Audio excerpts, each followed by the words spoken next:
Hello, welcome to this episode of Hypnotist Exposition. Joining us tonight is Kristin. How are you doing tonight? I'm doing good.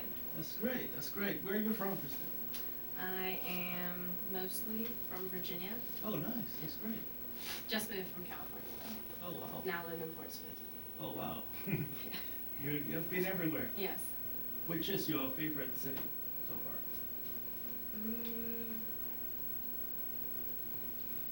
That's a hard one. That's a hard one. Just, I guess the nicest people so far that I've noticed have been in Portsmouth. Okay. Is it because you're there right now? No. No. I lived in Stafford for about 12 years. Oh, wow. Or not 12, but like 8, Okay. 10, and not the nicest people there. That's great. It's a great compliment to us New Englanders.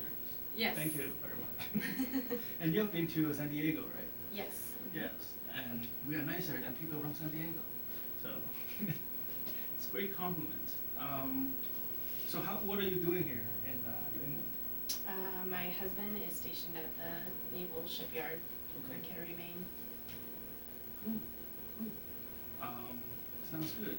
So what would you like to talk about tonight? I guess I had wanted to talk about my anxiety issues, if you will, just with everything. Okay. A lot of things in life. What people think of me, what I think of myself, what my family thinks of me, just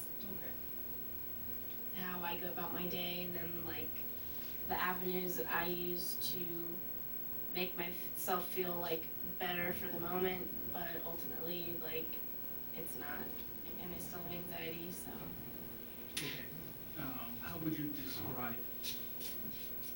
you define the word anxiety? What does it mean to you? I guess sort of a helplessness with whatever is going on, and not knowing how to fix something, whatever it is, like not knowing the right way to go about getting rid of what's causing the anxiety, and so then I just have that much more to deal with. Okay. So you haven't told us what does the word anxiety means to you? I guess like tightness in my chest, and sometimes like nausea. Okay. Sometimes like feeling like I can't breathe, just like, oh my gosh. So it'll cause me to like act out like physically, just because like inside I just feel a lot of tension. You think about the last time that the problem had bothered you. Tell us what happened. That would be every day, so I just have to choose one. Pick the one that is let's say most recent. Most recent. Well, this morning I woke up and I realized that I only had 15 minutes to get ready. And I had gotten like 3 hours of sleep. So automatically I'm stressed out because I know that I've got no sleep.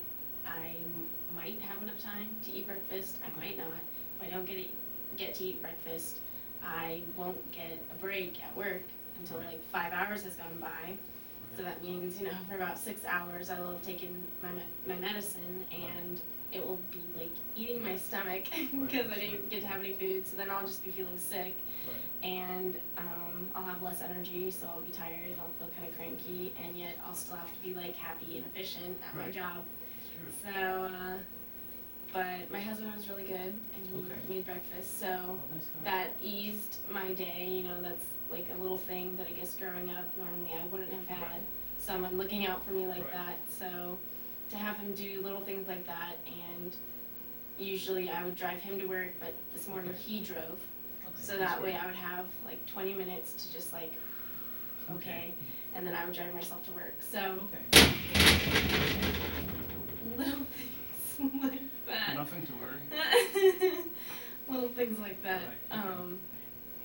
That's the most recent one, I guess. Okay.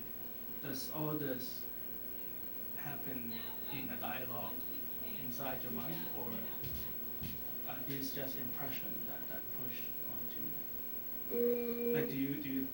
yourself with those thoughts in your head? Oh yeah, Okay.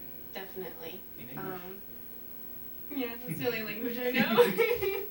I might use a little French, you know what I mean? But, yeah, definitely English. And did you find yourself talking yourself really fast, or was the way you talk just now the same pace that you talk? Yeah, no, it's usually pretty fast paced, and gets to the point where like Incomplete sentences or just it will be at first, okay.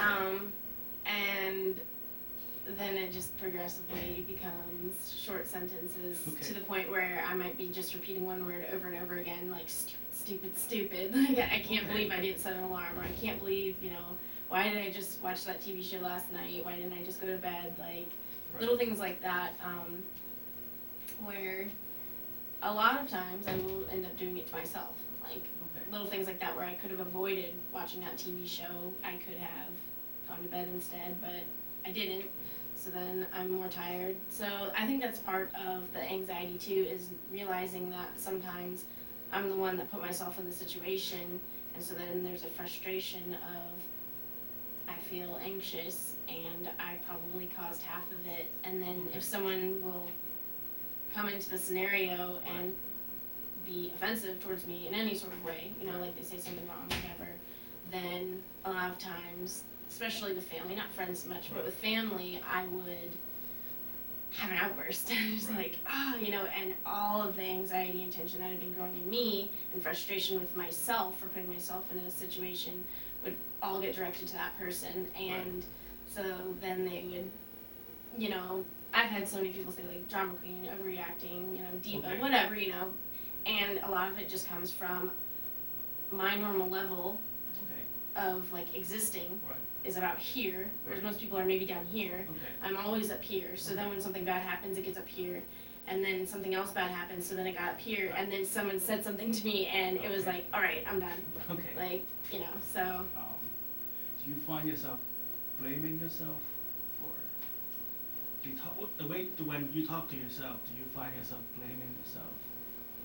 Yes. A lot? Oh yeah. Do you think that adds to the stress? Well, yeah, like we're tied into where I caused it. I feel like it's my fault. I caused it. It's my problem. And then the helplessness of like, okay, it's my problem. So then I don't even have anyone to blame. But I feel like I constantly end up on the same merry-go-round of doing that. So. Right. Well, it sounded like we're only looking at what happened this morning. Right. Yeah. And it sounded like you have legitimate concern about your morning when that happened. And then as it moved on, the stress become. I'm just looking at what we just talked about. It seems like much part of the stress is you blaming yourself. Your self-dialogue degenerated into blaming yourself for what happened. Yes. Do you think that is more anxiety-provoking than the event itself?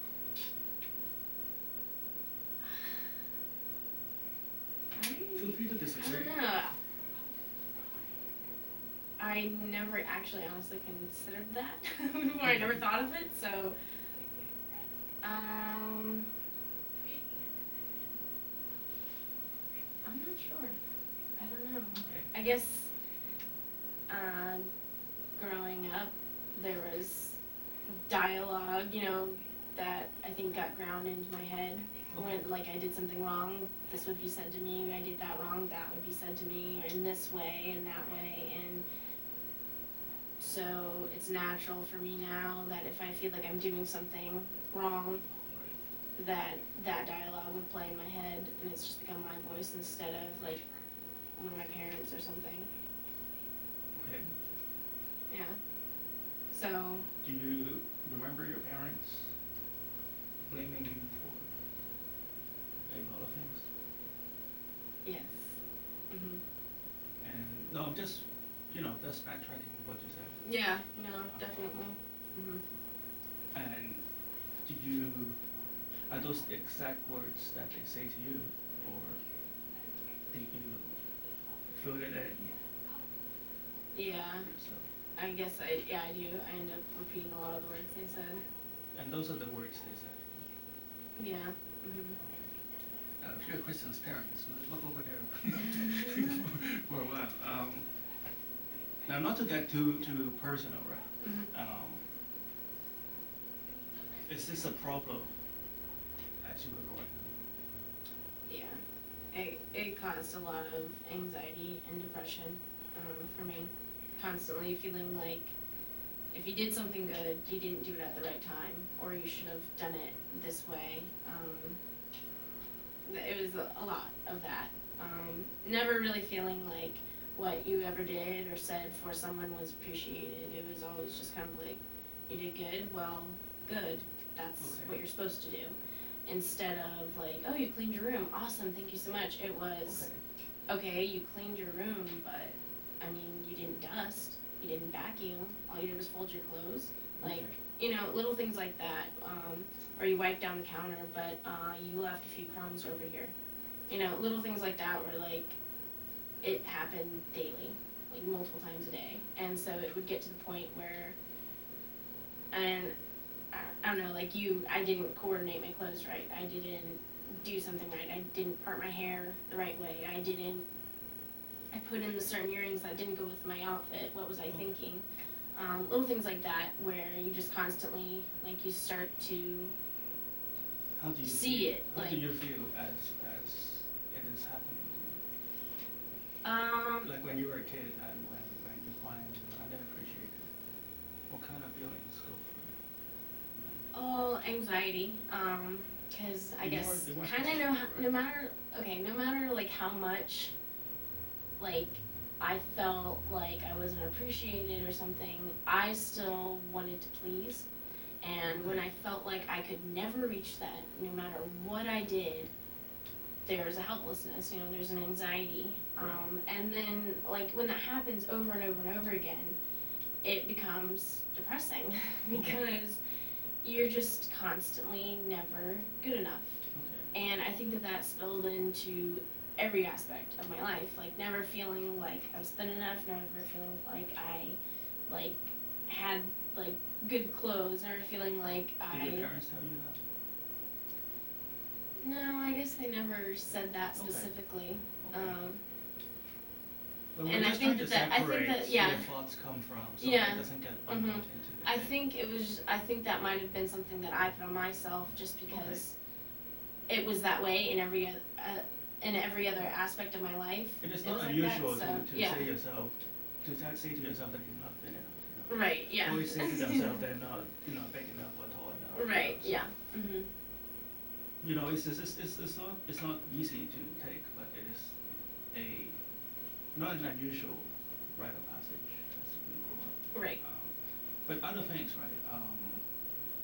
Do you feel that you want to, in the past or as you're growing up, do you feel that you want to tell your parents certain things that you were not able to do? Oh, I have. Okay. It's not easy. Especially when they totally deny that any of it ever happened. Ever. No. It's very difficult. My dad has apologized. Finally, like, I moved out of the house and my dad and I were able to start being able to talk to each other again, and like it became more like I felt like, oh, like he's there for me kind of thing. Whereas I feel like there's always been an absence with my mom. Like, she will say the right things, but like it doesn't follow through with actions. You don't ever feel it. You know, you feel like someone's just saying the right words to, like, make you happy, go away kind of thing, and it's not like ever lived out, and so you never really experience it. And you feel a sense of helplessness when they wouldn't acknowledge. Well, yeah, because I feel like they brought me into the world, and I mean, you know, I came here with nothing, obviously, and I did the best that I could with what I was given, and yet I didn't do it right, or I don't know. And do you feel this frustration in a way related to the way you describe anxiety? Yes, definitely. Okay. Do you feel, you can disagree with me if you want, but do you think it is, the word frustration would describe the feeling better than the word anxiety? Frustration? Sure, yeah. They are frustrations. Okay. Yeah. And so it causes tension inside me because there's a frustration with many things in life. Like, I'm frustrated I haven't finished my associates yet, and I'm frustrated that every avenue of a job, like career-wise, that I've looked into, it just kind of falls through. And, you know, like I feel like whenever I make that much more of an effort, I just make that many more steps back.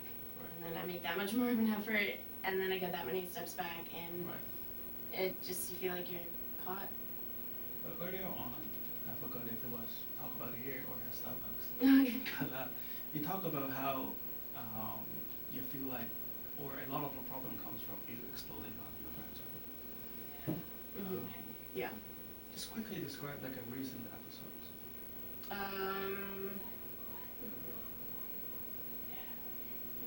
The ones that won't get you into trouble.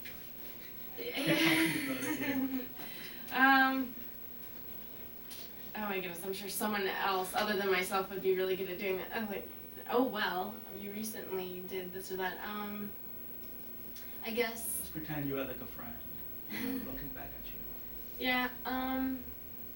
Well, I can think of generic scenarios that I know in certain situations I would do. I can't think of one specifically right now, but. That's rude. Well, it could be a similar thing to today. If Ryan, you know, my husband hadn't made me breakfast, I would have been hungry. I would have had a stomach ache. I would have been tired. I would have had a little more anxiety and frustration because I would have had to have driven. I wouldn't have bothered asking him to. I would have gone to work. People, thankfully, at this work are outstanding. They're really nice, but if they weren't, then I would have had an 8-hour horrible day, you know. And well, then let's not talk about what if, right? Like, what was the last time where you feel your anxiety has risen to a point where you feel that you are a burden to your friends? Let's talk facts. Oh man, I don't know why it's so hard for me to think of one right now. I just know that it happens a lot. Well, I guess that's the thing, is like it's a bunch of like normal day-to-day frustrations. Okay. And then finally, like that night,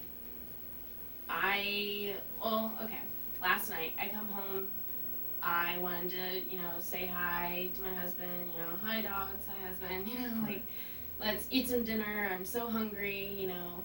I just went to Walmart to get us some food, and I come home, and he'd been taking a nap, so he was really tired. He was just chilling on the couch, watching some TV, and I was kind of like, the dogs were happy to see me, but he hadn't said like, hello, I love you, or anything, and so I was kind of like, well, I'm glad someone's, you know, glad to see me, kind of joking, like, kind of fishing for him to be like, oh, sorry, babe, you know, like, hi, how's your day? And instead, he was like, I'm tired, I just woke up, I was taking a nap, and I'm like, okay, cool, like, I was just at work all day, too, you know, I just went to the store for us, like, I'm gonna cook dinner, but I just would like you to be happy to see me. You know, I left him a note in the morning because it was the first day back at work. So I was like, you know, hope you had a great first day, yada yada. And then when I come home, it's just meh. And he was like, well, then come here. And I'm like, wait, I have to come to you now? Like, I'm in the kitchen trying to cook dinner. No. Okay. I'm going to cook dinner. I'm hungry. If you want to come say hi to me, you will come say hi to me. Otherwise, I'm going to cook dinner. And so finally he got up, like, I don't know, 20 minutes later and came to say hello and, like, apologized because he realized, like, you know, where he should have just said hello, you know, he should have said I love you, he should have, like, done anything. Like, the thing is, like, I would only expect, like, you know, 2 to 5 minutes kind of thing, just to, like, acknowledge that I'm there, that they care, and instead I got, and it didn't turn into a fight, Okay. just because we have gotten at a good level with each other where, like, Okay. we've had fights in the past, but that would definitely be an instance where, like, before counseling and before, like, talking to each other and, like, what we've been through with each other, that I would have lost it. I would have just lost it. I would have started yelling, screaming, cussing. Like, I probably would have gone to the bedroom and, like, slammed the door and locked him out, or I would have just left the house. I would have driven away and just gone driving for, like, an hour or two, just because I don't want to hear it. I don't want to know why you didn't come say hi. I don't care. The thing is, like, whatever was going on, you were thinking about that more than me. So, I don't care. And that's where situations have just gotten out of hand, where I cry or scream, you feel that it is the same kind of frustration that you were about to express to your parents? That you were too, let's say, intimidated people. However, husbands and people who knows you well, it is the barrier is not there for you to express that frustration. Do you feel it is the same kind of... Yeah, as I got older, I definitely expressed it to my parents, but yeah, definitely when I was younger, but these are more I went through all that stuff without Right. ever talking back, because I was little, you know. Right. But then once I reached probably, like, middle school, high school age, I started, like, having friends and, like, talking to them and realizing, like, okay, I am a kid, Right. but I am a human as well. I have my opinion, I have my rights, Right. and you need to listen. Right. And if they don't, then okay, I'll scream that much louder, you know. And so it became a situation where you didn't feel listened to unless you were screaming. Because if you were to just talk to them and be like, I don't like that, why did you do that? That bothers me. It'd be like, what are you? Like, go away. Right. But if you're sitting there screaming, they'll listen. They'll be like, oh, you're mad. And like, yes, I'm mad. I've been telling you I'm mad. And now I'm screaming that I'm mad. And I think that's part of it too, is like, since I didn't feel listened to for so long, that instantly screaming was just the option, Right. you know, that you would go to, because Right. you saw no point in talking anymore to anyone. Right.